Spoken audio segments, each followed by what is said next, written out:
예, 어, 제목입니다. 무엇을 놓쳤을까? 뭐, 이거는 그, 박관훈 장로가 방금 얘기했던 것처럼, 이야, 다윗이 자기 아들이 성전을 짓도록 하기 위해서 자기가 그 성전 건축 자재를 준비했다는, 야, 이 얘기가, 어쩌면은 지금 우리가 해야 될 일이 아닌가? 우리가, 다음 세대를 위해서. 그 다음 세대의 우리의 많은 성공과 더 많은 실패를 통해 배운 것들을 뭔가 잘 넘겨줘야 되지 않나? 맞아요. 그런 맥락에서 제가 하여튼 그동안 고민을 좀 했습니다. 음. 그래서, 뭘 놓쳤지?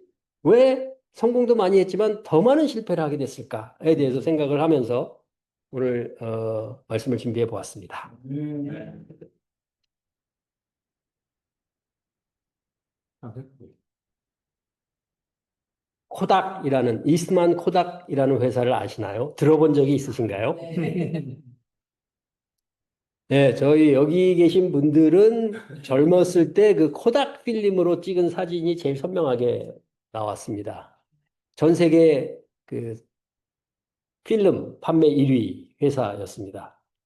그리고 이 회사가 어 지금 우리가 많이 쓰는 디지털 카메라 기술을 그 원천 기술을 갖고 있었어요. 어, 보시면 알겠지만 제가 그래요? 하면 되나요? 더 편하실 거예요.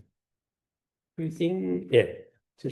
최초로 디지털 카메라를 개발한 회사예요. 음, 그런데 이 운영진이 어떻게 생각했냐면, 야, 누가 그걸 쓰겠냐? 개발해놓고. 돈 들여서 개발해놓고, 누가 이걸 쓸까? 우리 이렇게 이 사람들은 이걸 좋아해. 이 프린티드 필름을 좋아해. 그래서, 이거를 상용화하는데 투자를 하지 않았어요. 음, 결론적으로 디지털 카메라가 상용화되면서 이 회사가 망했어요. 음. 그러니까 다 가지고 있었어? 그런데 망했어요. 음. 이게 놀라운, 그래서, 경영 쪽에서 항상 나오는 사례입니다. 음. 야, 이 사람들 도대체 어떻게 이렇게 망할 수가 있냐? 그렇지. 한때 최고의 명성을 누리던 회사가 음, 이렇게 쉽게 망할 수 있는 거구나. 음, 예측을 잘 못하고 갖고 있는 자원을 못 쓰면. 음. 음. 우리는 어떤 교회일까요? 제자들의 모임이요. 음. 제자들은 제자들은 말씀을 따르고 살다. 제자. 우리가 다른 어떤 교회에 비해서, 뭐, 우리가 건물이 번듯한 것도 아니고, 목사님의 학력이 대단한 것도 아니고, 사실 우리는 그런 거를 그러면 안 됐는데 약간 무시했어요. 음. 그리고 실제로 저는 신학교 다니던 분 또는 뭐 목사님들하고 성경 공부도 많이 했는데 별로 아는 게 없는 제가 확신으로 그분들을 압도한 적도 있었어요. 그렇게 느낀 적이 있었던 거예요. 음. 근데 저뿐만 아니라 우리 아마 여기 있는 많은 형제자매들이 그런 경험이 한 번 정도는 있었을 거예요. 우리가 이렇게 신학교 다니시는 분들 왜 이런 걸 모르지? 음. 왜 이런 확신이 왜 이렇게 없으시지? 의아해할 정도로 우리에게는 성경에 대한 확신이 있었고 한 명 한 명이 성경을 가르칠 수 있었습니다. 네. First Principle 기억나시나요? 아, 그럼요. 성경 시리즈. 네, 성경 공부 시리즈였습니다. 그래서 이걸로 제자가 된다면 이걸로 가르쳤습니다. 이 시리즈는 잘못됐나요? 아, 충분히 좋았어요. 음. 근데 왜 요즘은 이거 안 하죠? 사람이 없어요. 공부할 사람이 없어서. 없어요. 오케이. 네, 여기에 우리가 정말 어떤 부분은 다시 한번 검토할 내용이 분명히 있는 것 같습니다. 그리고 이런 부분들을 위해서 우리가 지금은 지혜를 모아야 되고 필요하다면 우리 교회가 다시 한번 이것만을 위해서 워크숍을 하는 것도 한번 정말 생각해 볼 필요가 있지 않나 싶습니다. 그 성경 공부 시리즈에서 제자 공부를 할 때 첫 번째 나오는 구절이 마태복음 18장 28장 18절에서 20절 말씀이죠. 예수께서 다가와서 그들에게 말씀하셨다. 나는 하늘과 땅의 모든 권세를 받았다. 그러므로 너희는 가서 모든 민족을 제자로 삼아서 아버지와 아들과 성령의 이름으로 세례를 주고 내가 너에게 명령한 모든 것을 그들에게 가르쳐 지키게 하여라. 보아라, 내가 세상 끝날까지 항상 너희와 함께 있을 것이다. 네. 그 NIV 버전이죠. 우리가 현대인의 성경으로 번역된 거기서는 요 위에 위대한 맞아요. 사명이라는 성경에 없는 소제목을 붙여준 그 구절입니다. 그래서 이 구절은 예수님이 부활하신 다음에 제자들과 시간을 보낸 다음에 승천하시기 전에 주신 마지막 계명이다. 그래서 이 계명이 얼마나 중요했으면 맨 마지막에 이 계명을 주셨겠냐. 그래서 우리가 이걸 강조하면서 이게 예수님이 우리에게 해주신 가장 마지막으로 해주신 중요한 계명이다. 그래서 이거를 위해서 우리가 정말 모든 민족을 제자로 삼아서 세례를 주고 가르쳐 지키게 하려고 애를 썼습니다. 그리고 세례를 많이 줬어요. 세례받은 사람들이 많이 또 나갔어요. 왜지? 그 어려운 관문을 넘어서 정말 성경 공부 한 명 하겠다면 정말 한 명이 한 8명이 달라붙어서 자기 삶을 나눌 뿐만 아니라 밥도 사주고 차도 사주고 뭐라도 다 해줄 것 같이 실제 그렇게 줬어요. 그래서 세례를 받으면 잘 지내다가 그 다음부터 같이 일했어요. 그래서 이 말씀은 정말 중요한 말씀입니다. 그런데 그리고 나서 이걸 배운 다음에 뒤에서 어떤 구절을 배우느냐? 이 또한 우리에게 주신 예수의 명령인데요. 계명인데요. 요한복음 13장 34절에서 35절 말씀이죠. 이제 나는 너희에게 새 계명을 준다. 서로 사랑하여라. 내가 너희를 사랑한 것 같이 너희도 서로 사랑하여라. 뭐 이것도 우리가 너무너무 많이 배우고 가르친 구절입니다. 그래서 서로 사랑하여라는 구약에도 나오는데 뭐가 새롭냐? 기준이 달라졌어요. 어떻게 달라졌나? 예수님이 우리를 사랑한 것 같이. 예수님을 어떻게 사랑하셨느냐? 십자가에 돌아가실 정도로 목숨까지 바쳐서 친구를 위해 목숨을 바친 그런 사랑을 가르치셨고 실천하셨어요.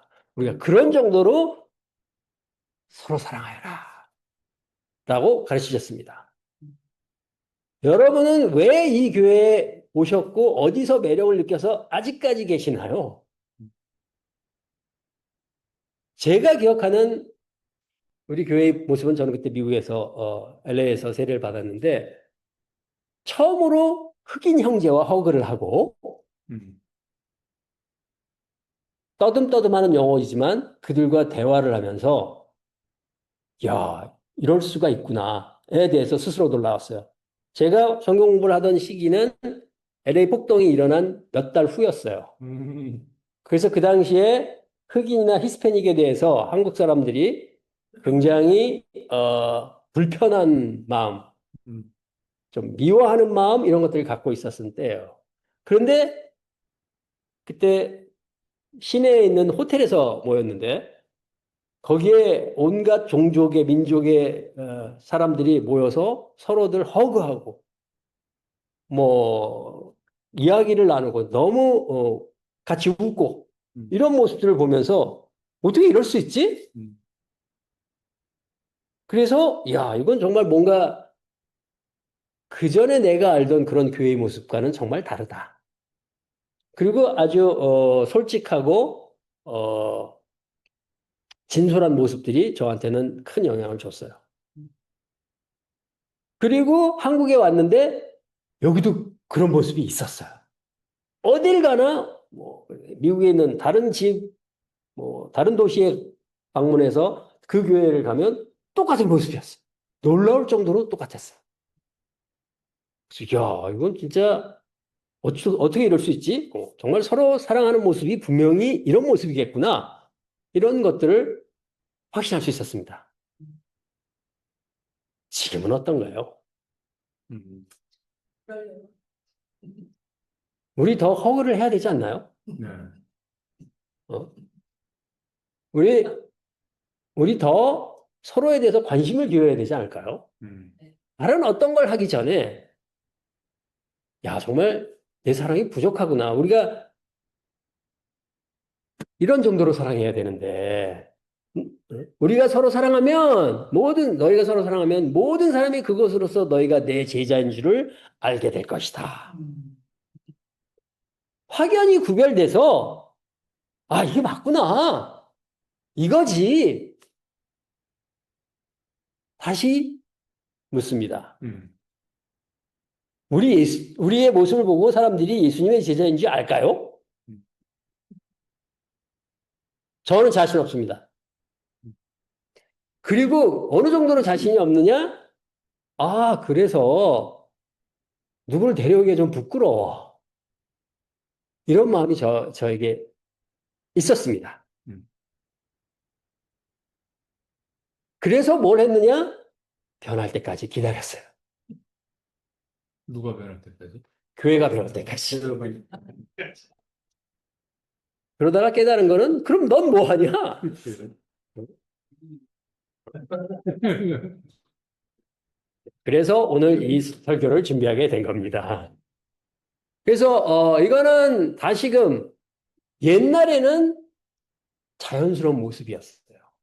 근데 지금은 노력해야 되는 모습이 됐어요. 그럼에도 불구하고 이 교회에 나오는 이유는 예수님의 제자로 살고 싶어서가 아닌가요? 음. 그리고 우리가 그 삶을 결코 포기할 수 없어서가 아닌가요? 네. 이미 그 맛을 보았기 때문에 다른 데 가면 영감이 안 떠올라요. 맞아요. 영감을 받을 수가 없어요. 음. 뭐 이런저런 이유로 다른 교회에 가거나 이렇게 보면서 오히려 더 확신이 생겨요. 야, 이건 정말 아니다. 음. 다시 우리가 예수님이 우리에게 주셨던 이 명령을 음. 따라야 되는 거 아닌가? 네.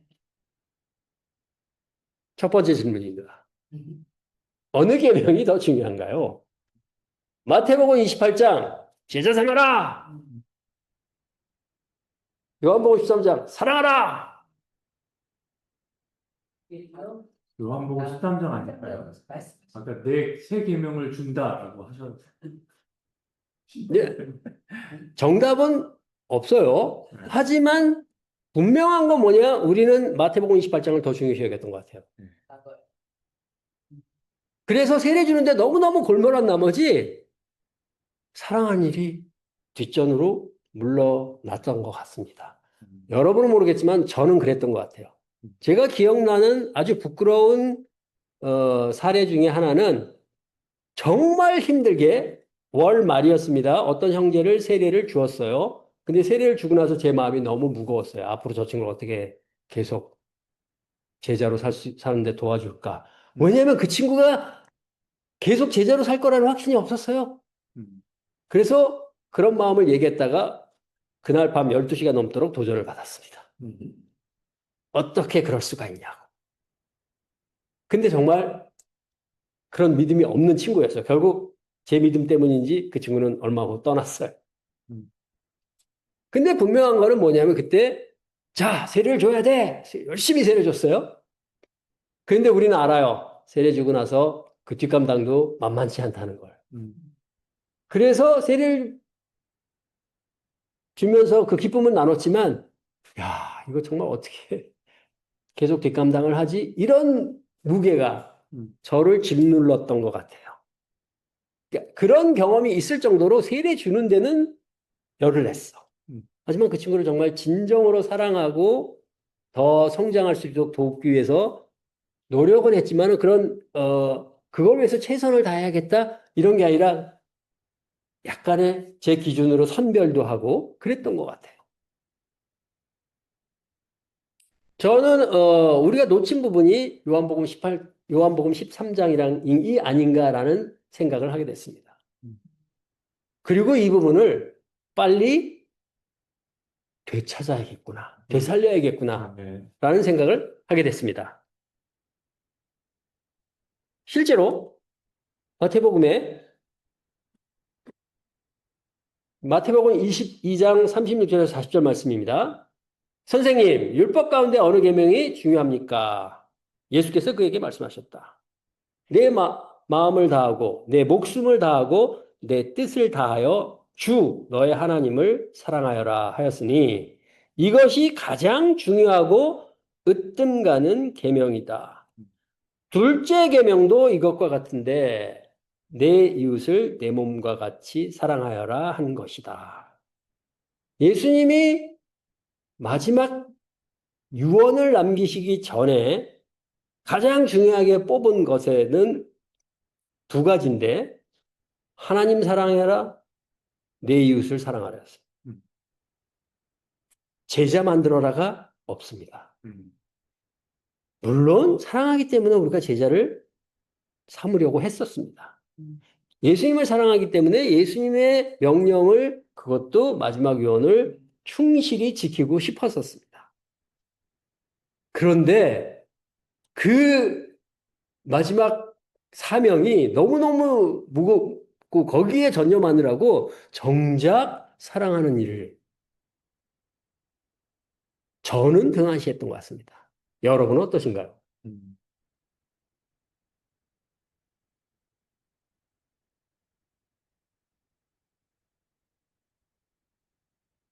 이 두 계명의 온 율법과 예언서에 본뜻이 달려 있다. 모든 가르침이 사랑으로 통한다는 겁니다. 그러면 우리가 사랑이 충만한 교회가 되는 게 맞는 거 아닌가요? 네. 그래서 근데 우리는 그렇게 사랑이 충만한 교회가 아니었죠? 왜 사랑을 놓쳤을까요? 어쩌다가 우리가 사랑을 놓친 거죠? 음.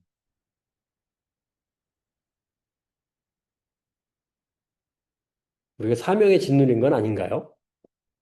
그런 면도 좀 있는 것 같아요. 10년 동안 그리고 정말 지난 20년은 정말 허송한 부분도 있습니다.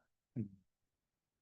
그리고 가끔 정신 차리면 사랑해야지 했나요? 아니면 세례줘야지 했나요? 음. 둘다 솔직히 네. 자, 세례줘야지가 쉽나요? 사랑해야지가 쉽까요? 쉽나요? 예를 드는데 어쩌면 더 쉬울 수도 있어요. 네, 뭐 각자 의견이 다를 수 있습니다. 저는 그래도 사랑하는 게 쉬울 것 같아요. 왜냐하면 우리 형제자매니까, 우리 이웃이니까, 우리 가족이니까. 보통 세례하면 우리 옛날엔 밖에 나가서 사람들 붙잡고 공부합시다 얘기해서 세례 줬어요. 정말 우리 주변에 있는 사람부터 우리가 관심을 기울이고 그분들의 필요를 먼저 채웠다면 음.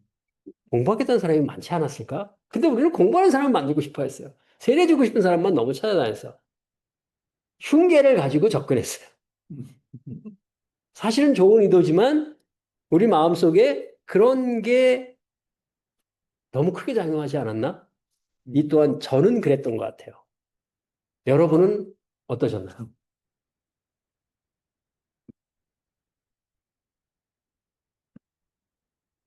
그리고 이전으로 가려면 어떻게 하세요? 한번 더.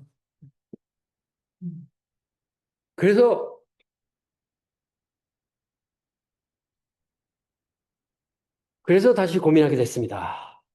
사랑. 그럼 사랑이 뭐지? 사랑하면 우리 무조건 나오는 거 있지 않습니까? 음. 고린도전서 13장 4절에서 6절 말씀. 사랑은 오래 참고 친절합니다. 사랑은 시기하지 않으며 뽐내지 않으며 교만하지 않습니다.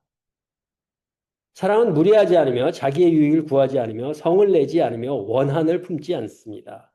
사랑은 불의를 기뻐하지 않으며 진리와 함께 기뻐합니다.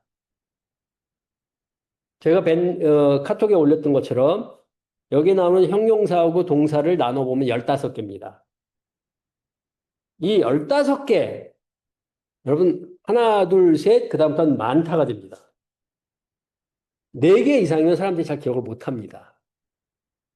물론 3개도 힘들어하는 분이 계시긴 합니다. 자, 15개 너무 많다는 거예요. 어떻게? 근데 보면 비슷한 내용도 또 있어. 이걸 최대한 이렇게 저렇게 이렇게 섞어서 셋 또는 넷으로 줄여 봅시다가 제가 여러분에게 부탁드린 과제 중에 하나였습니다. 과제였습니다. 해보셨나요? 네. 아니, 지금 시간이 네, 지금 해보세요. 지금 한번, 자, 이 15개를 여러분이 이렇게 해가지고 비슷한 놈들끼리 한번 덩어리로 묶어보세요. 나는 그냥 15개 충분히 기억할 수도 있고, 그냥 외워버리면 돼. 이런 사람도 있을 수 있어요. 근데 가능하면 비슷한 놈들끼리 한번 묶어봅시다. 그래서 뭐 셋 또는 4개 정도로 한번 지금 해보시죠. 쓰세요. 눈으로 하지 마시고.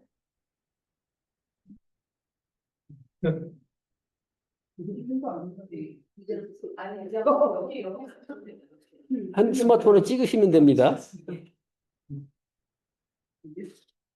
세 개에서 네 개로 그룹핑을 해라. 비싼 것끼리. 제가 이거 챗GPT로도 해봤습니다. 진짜. 여러분 나중에 시간 나면 이거 딱 집어넣고 3개로 나눠줘봐. 그럼 네, 해보세요. 언제 보고 싶었어?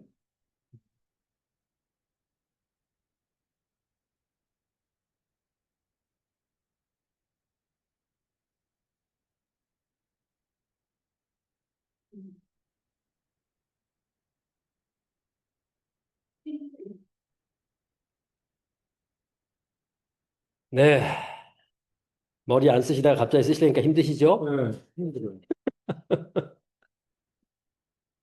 다시 말씀드리지만 챗GPT도 잘 못했습니다. 네 개로 불러요. 뭐 3개든 4개든 정답이 있는 게 아니야. 정답 뭐 제가 내는 문제의 좋은 점은 뭐냐면 정답이 없다는 거예요. 저는 제 수업에서도 이렇게 하는데 학생들이 그래서 좋아요. 막 날려요. 막. 근데 가끔 그러다가 재밌는 것들이 나옵니다.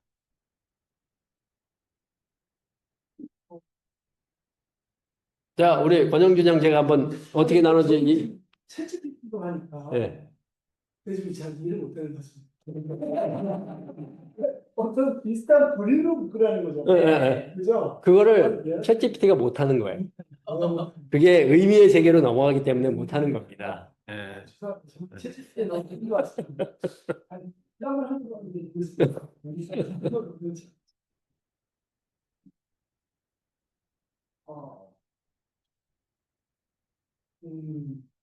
성을 내지 않는 원하는 우리 박관순 형, 조용히 해주시고, 박관순 형제가 한번, 그냥 자유롭게 편안하게 얘기해요.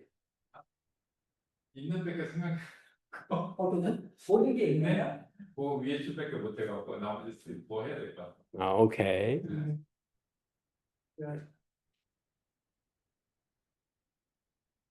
네, 1시간을 줘도 못할 것 같습니다. 이승태 형제 도전해 보시겠습니까? 관심.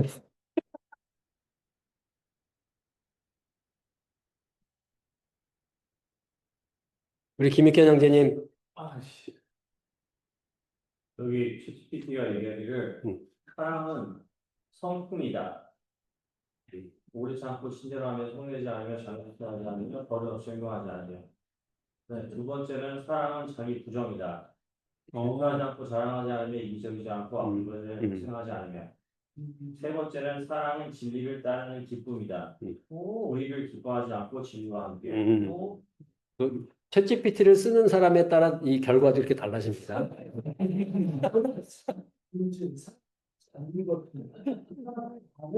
너무 쉽습니다. 예. 여러분 근데 그 챗GPT의 답이 마음에 드십니까? 승태 거는 그래도 뭐 그런 대로 많이 예? 네. 네. 오케이. 인내, 음. 배려, 음. 진리, 음. 친절. 예. 나머지 거를 어떻게 배치할지를 아무튼 잘 해보고 그게 생겼거든. 예. 그 네 가지에 해당하는 게 각각 뭐인지 이거를 해보셨어요? 거기까지. 거기까지. 네. 15개 중에서 4개를. 예. 나머지는 버리고.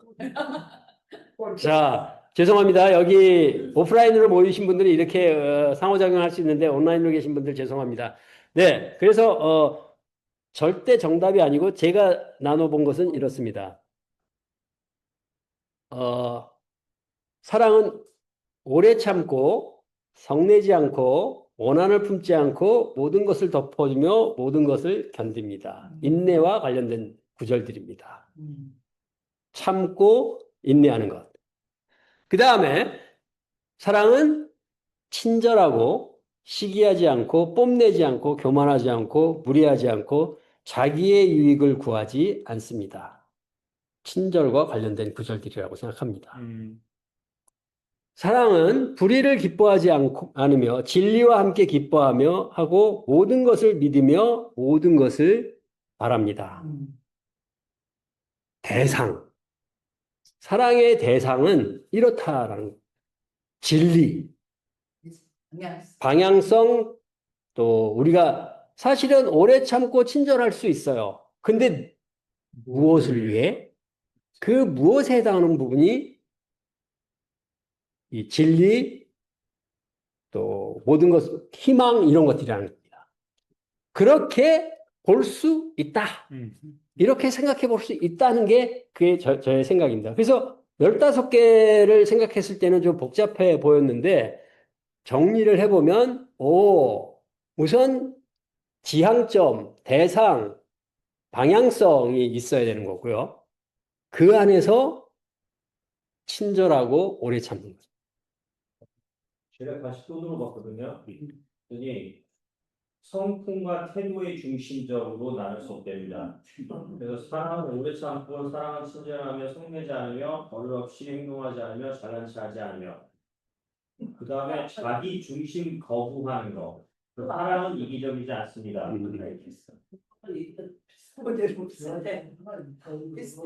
근데 이게 좀 다른데 질투하지 않고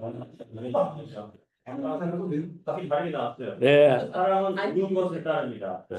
진리적 중심. 그러니까 다시 얘기하면 성품과 태도, 성격에 대한 거에서 나타나고 자기 중심 거부와 네, 거기까지 듣겠습니다.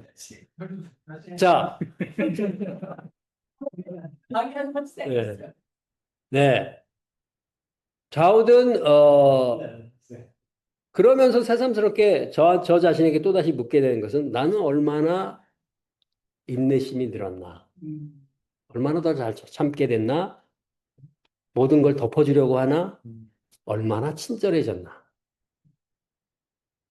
항상 도전받는 부분이고 제가 저의 성격 중에 그 툴툴거리고 이런 부분들이 다시금 기억이 났습니다.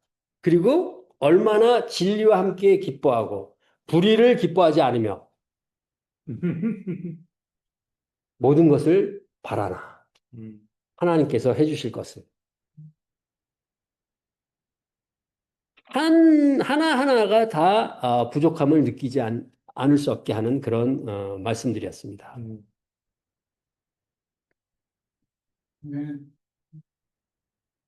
그래서 어떻게 해야 될까요? 그 어려운 일을 하려면, 그 옳은 일을 하려면 예수님이 사랑으로 요약할 수 있어 라고 해주신 그 사랑을 하려면 어떻게 해야 될까요? 히브리서 10장 24절에서 25절 말씀입니다. 그리고 서로 마음을 써서 사랑과 선한 일을 하도록 격려합시다. 어떤 사람들의 습관처럼 우리는 모이기를 그만하지 말고 서로 격려하여 그날이 가까워 오는 것을 볼수록 더욱 힘써 모입시다. 왜 우리가 이렇게 주중에 모여야 할까요? 네, 여러 가지 이유로 줌으로 모일 수도 있습니다. 하지만 모일 때마다 우리가 기도할 수 있고요. 함께 말씀을 나눌 수 있습니다. 자신의 통찰을 공유할 수 있습니다. 그러면 기쁨이 2배가 되고요.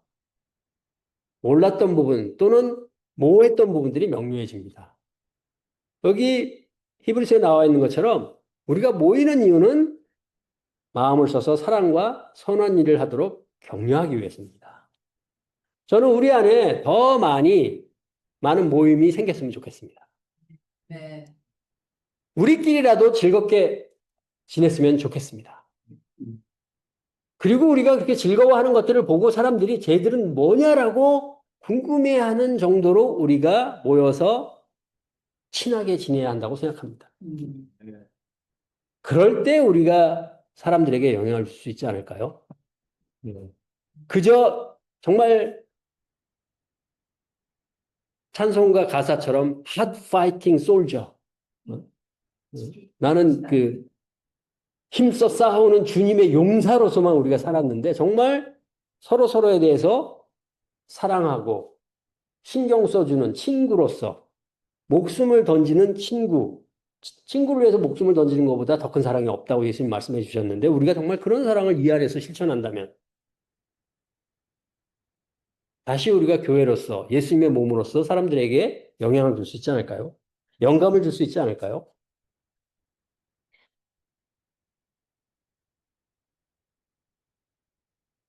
그래서 서로 격려해서 해볼 만한 일들이 몇 가지 있을 것 같습니다.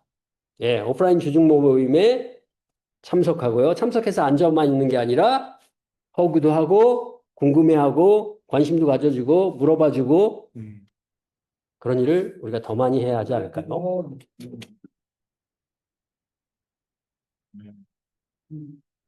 한 달에 한 번 토요일에 패밀리 그룹 모임을 만들고 참석하는 건 어떨까요? 좋아요. 제가 이런 생각을 이게 뭐 바이블톡을 할 수도 있고 뭐 펀타임을 할 수도 있고 좌우든 패밀리 그룹을 저는 토요일에 만나는 게 좋다고 생각합니다. 이유는 왜냐하면 여러분들 우리 예배 끝나면 어떻게 교제하나요? 어떻게 모여서 어떻게 모이나요? 패밀리 그룹으로 모입니다. 그래서 완전히 섬처럼 지내. 근데 토요일 날 섬처럼 그냥 패밀리 그룹으로 만나. 일요일에는 다 같이 만나야죠. 근데 평일에 안 만나니까, 토요일에 안 만나니까 그때라도 봐야 돼. 그러니까 우리 안에 사랑이 퍼져나가지 못해. 맨날 똑같은 사람들 이렇게 만나고 너 잘 있냐? 뭐 이러고. 맞아요. 저는 토요일 모임을 활성화해서 일요일은 더 넓은 범위로 교제해야 된다고 제안하고 싶습니다. 이것도 많이 줄었는데 한 달에 한 번 이상 더블 데이트 하기. 뭐 부부끼리 하는 거 좋습니다. 하지만 더블 데이트해서 토요일 날 시간을 다른 커플들, 싱글들하고도 보내면 어떨까요?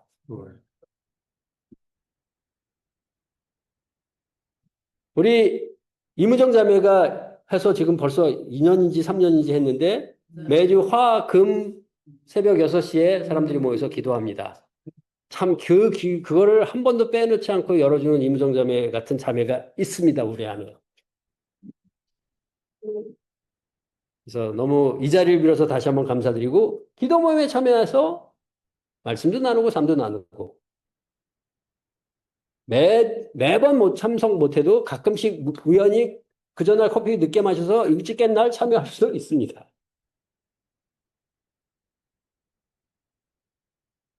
패밀리 그룹 혹은 부부끼리 같은 말씀을 읽고 거기서 배운 내용을 서로 올리기. 이승태 형제 바이블 쪽에서 이렇게 패밀리 그룹에서 이런 거 하고 있는데 저희 부부가 최근에 시작한 거는 같은 거를 읽고 카톡에다 서로 배운 걸 나누고 있습니다.